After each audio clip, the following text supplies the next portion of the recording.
మనతో పాటు బీజేవైఎం రాష్ట్ర అధ్యక్షులు ఉన్నారు. మోతీలాల్ నాయక్‌ని పరామర్శించడానికి ఇప్పుడే గాంధీ హాస్పిటల్‌కి వచ్చారు. అన్న ఎట్లా ఉంది పరిస్థితి? మోతీలాల్‌ని చూసారు కదా! ఈరోజు ఎవరైతే నిరుద్యోగుల కోసం పోరాటం చేస్తుండో ఆ వ్యక్తిని ఈరోజు మా పార్టీ నుంచి పెద్దవాళ్ళందరూ కూడా ఈరోజు మేమంతా కూడా వెళ్ళి చూడడం జరిగింది. పరిస్థితి అంతా కూడా చేయి దాటుతున్నటువంటి సందర్భం మనం గమనించాం. డాక్టర్లను కనుక్కోవడం జరిగింది. దాదాపుగా 6 రోజుల పాటు తను దీక్ష నిర్వహిస్తున్నారని చెప్పడం జరిగింది. ఇప్పుడిప్పుడే తన ఆరోగ్యం క్షీణిస్తుందని చెప్పేసి కూడా అధికారులు ఎవరైతే ఇప్పుడు ఉన్నటువంటి వ్యక్తులు ఎవరైతే డాక్టర్లందరూ కూడా చెప్పడం జరిగింది. మేము ప్రభుత్వాన్ని ఒకటి డిమాండ్ చేస్తా ఉన్నాం. ఈ ఉద్యమం అనేది నిరుద్యోగుల కోసం పోరాటం అనేది ఏ ఒక్కరి గురించో ఎవరి స్వార్థం గురించో చేస్తున్నటువంటి ఉద్యమం కాదు. తెలంగాణ రాష్ట్రంలో ఉన్నటువంటి 30 లక్షల మంది విద్యార్థుల కోసం నిరుద్యోగుల కోసం చేస్తున్నటువంటి పోరాటం ఇదంతా కూడా. మేము రోడ్ల మీద ఉండి దాదాపుగా ఒక 10-15 రోజుల నుంచి ప్రభుత్వాన్ని అడుగుతున్నాం, ఉద్యమాలు చేస్తూ ఉన్నాం, నిరసనలు చేస్తూ ఉన్నాం. ప్రభుత్వానికి అక్కడ చెంట చూడబడతలేదు.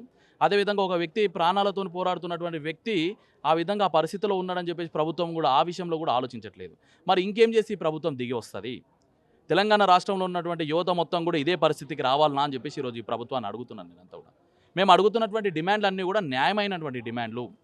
నిరుద్యోగులంతా కూడా మాకు ఒక ఉద్యోగ అవకాశం కల్పించండి, మేము బాగుంటాం, మా కుటుంబాలు బాగుంటాయి, దీని ద్వారా మా తెలంగాణ రాష్ట్రం బాగుపడతా అని చెప్పేసి ఈ ఉద్దేశంతో ఈ యొక్క ప్రభుత్వాన్ని మేము అర్జిస్తున్నాం. మేమంతా కూడా ఇంకెన్ని రోజులు కళ్ళు మూసుకొని ఢిల్లీ పర్యటన అంటూ నీ యొక్క మంత్రిమండలి మొత్తం కూడా ఎక్కడెక్కడనో తిరుగుతూ అంటే రాష్ట్రంలో ఒక అలజడి జరుగుతుంటే ఏమి కూడా జరుగుతలేదని చెప్పేసి ఒక బిల్డప్ ఇచ్చుకుంటూ ఈ యొక్క రాజకీయ నాయకులంతా కూడా తిరుగుతూ ఉన్నారు.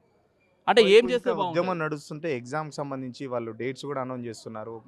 మరోపక్క మంత్రి కూడా అనౌన్స్ చేస్తూ గతంలో జరిగినట్టే ఇచ్చిన ప్రకారం చేస్తామని. నిరుద్యోగుల యొక్క సహనాన్ని వాళ్ళు పరీక్షించడం జరుగుతుంది.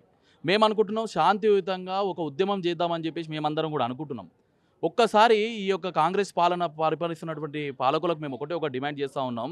ఎవరైతే నిరుద్యోగులు ఉన్నారో వాళ్ళందరూ కూడా కోపాలనేది ఆ యొక్క కట్టలు కనుక దిగినట్లయితే నీ ప్రభుత్వమే కానీ నువ్వే కానీ బతికి బట్టగలుగుతావా? ఇక్కడ కట్టలేవు కదా. అంటే మేమంతా కూడా శాంతియుతంగా ఇప్పుడే వచ్చినటువంటి ప్రభుత్వం మీకు అవగాహన ఉంటుందో ఉండదో కానీ మాకు న్యాయం జరుగుతుందో వచ్చా అని చెప్పేసి ఎక్కడనో ఒక చిన్న ఆశతోని మేమంతా కూడా ఉన్నాము.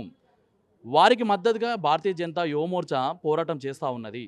అంటే మీరు ఎన్ని పోరాటాలను చేసుకొని మేము పట్టించుకోము, మాకేం సంబంధం లేదన్నట్లుంటే ఈ ఉద్యమం అనేది మరొకసారి ఉవ్వెత్తున ఎగుస్తుంది. ఖచ్చితంగా మీ యొక్క పీఠాలను సైతం కదిపించే స్థాయికి తారస్థాయికి చేరుకుంటుంది ఇది. ఎందుకంటే తెలంగాణ ఉద్యమం సాగింది అదేవిధంగా నువ్వు ఏదైతే సీఎం పీఠం ఎక్కినవో పీఠం ఎక్కింది కూడా ఇదే ఎజెండాను పెట్టుకొని కదా. ఈ ఎజెండాను పెట్టుకొని ఎక్కినటువంటి వ్యక్తివి మరి ఇలాంటి నిరుద్యోగులని విస్మరించడానికి కారణాలు ఏంటి?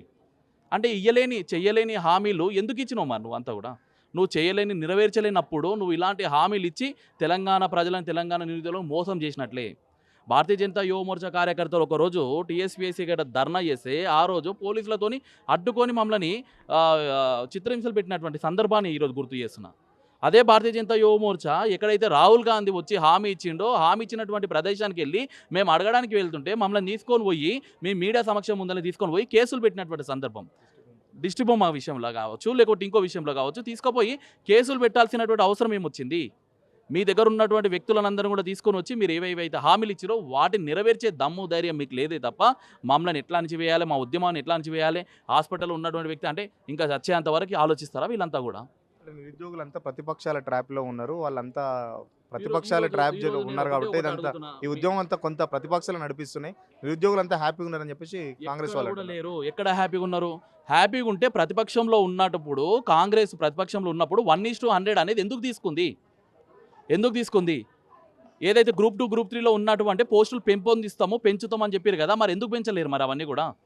వాటినే కదా మేము అందరం కూడా అడుగుతున్నాం. మరి నిరుద్యోగులంతా అంటే ఇప్పుడు నిరుద్యోగులంతా చేస్తుందంతా కూడా వాళ్ళంతా కూడా ప్రతిపక్షం అన్నట్టేనా? అంటే నీకు నువ్వే కోరుకుంటున్నావు నిరుద్యోగులు నిజంగా నిజాయితీగా పోరాటం కొనసాగుతున్నటువంటి ఎవరైతే నిరుద్యోగులు ఉన్నారో వాళ్ళంతా నాకు ప్రతిపక్షం అని చెప్పేసి కాంగ్రెస్ పార్టీ భావిస్తుంది. ఒక్కసారి తెలంగాణ రాష్ట్రంలో ఉన్నటువంటి నిరుద్యోగులంతా కూడా ప్రతిపక్షంగా భావిస్తే నీ కాంగ్రెస్ పార్టీ ఎక్కడ కూడా తిరగదు, గుర్తుపెట్టుకో రేవంత్ రెడ్డి. ఎక్కడ కూడా తిరగదు, గుర్తుపెట్టుకో. వాళ్ళంతా ప్రతిపక్షం అని చెప్పి నువ్వు భావిస్తున్నావా?